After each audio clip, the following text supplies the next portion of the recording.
আপনার সারাদিন কিভাবে কাটে? হয়তো দিন শেষে আপনি ক্লান্ত হয়ে পড়েন, কিন্তু আপনার টু ডু লিস্টের মোস্ট ইম্পোর্টেন্ট টাস্কগুলোই কমপ্লিট করা হয় না। কারণ আপনি প্রয়োজনীয় যে টাস্কগুলো আছে এগুলো বাদ দিয়ে অপ্রয়োজনীয় টাস্কের উপরে বেশি ফোকাস করেন। ধরুন আপনি একটা বাগানে গেছেন। সেই বাগানে প্রচুর পরিমাণে ফল রয়েছে এবং বিভিন্ন ধরনের ফল আছে। এখন আপনি কোন ফলটা সবার আগে চুজ করবেন বা খাবেন? অবশ্যই যেটা আপনার জন্য পুষ্টিকর এবং আপনার হেলথের জন্য ভালো। এরকমই আমাদের প্রতিদিনের টু ডু লিস্টে গুরুত্বপূর্ণ কিছু টাস্ক থাকে, যেগুলো আপনি যদি করেন তাহলে আপনার লাইফে বড় একটা ইমপ্যাক্ট ফেলবে এবং এগুলোই কিন্তু আপনার জীবনের বা আপনার লাইফের কি এরিয়ার, এগুলোর উপরেই আপনার কিন্তু ফোকাস দেওয়া উচিত। আপনার যে লাইফ গোলটা আছে এইটাকে একটা বৃত্তর মতো করে ধরুন এবং এই বৃত্তটাকে বিভিন্ন টুকরে আপনি কেটে ফেলুন।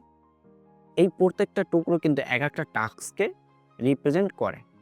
এখন এই টুকরোর ভিতরে কোন টুকরোটা সবথেকে বড় এবং কোন টুকরোটা আপনার জন্য ইম্পর্টেন্ট এটা নির্ধারণ করুন। আপনি প্রতিদিন যে টাস্কগুলো করবেন বা করতে চান সেগুলো একটা তালিকাবদ্ধ করুন এবং সেখানে প্রত্যেক টাস্কটা করার আগে বা প্রত্যেক টাস্কটাকে আপনি জিজ্ঞেস করুন যে এই টাস্কটা আপনার লক্ষ্য অর্জনে সাহায্য করবে কিনা।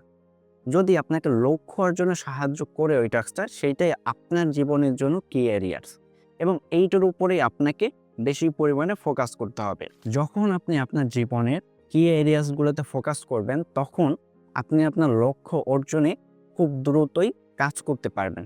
সাথে সাথে আপনি খুব দ্রুতই সাকসেসফুল হতে পারবেন।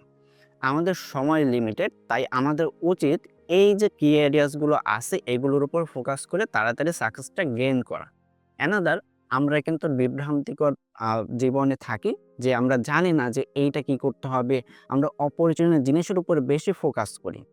এর জন্য অবশ্যই আপনার উচিত একটা তালিকা তৈরি করে সেখান থেকে আপনার কি এরিয়াস গুলো বাছাই করে এবং সেইটা নিয়ে কাজ করা। আশা করি আপনি আপনার জীবনের কি এরিয়াস গুলো ফাইন্ড আউট করে সেটা নিয়ে কাজ করবেন। ততক্ষণ সবাই ভালো থাকুন, সুস্থ থাকুন। দেখা হবে আবারও নেক্সট চ্যাপ্টারে।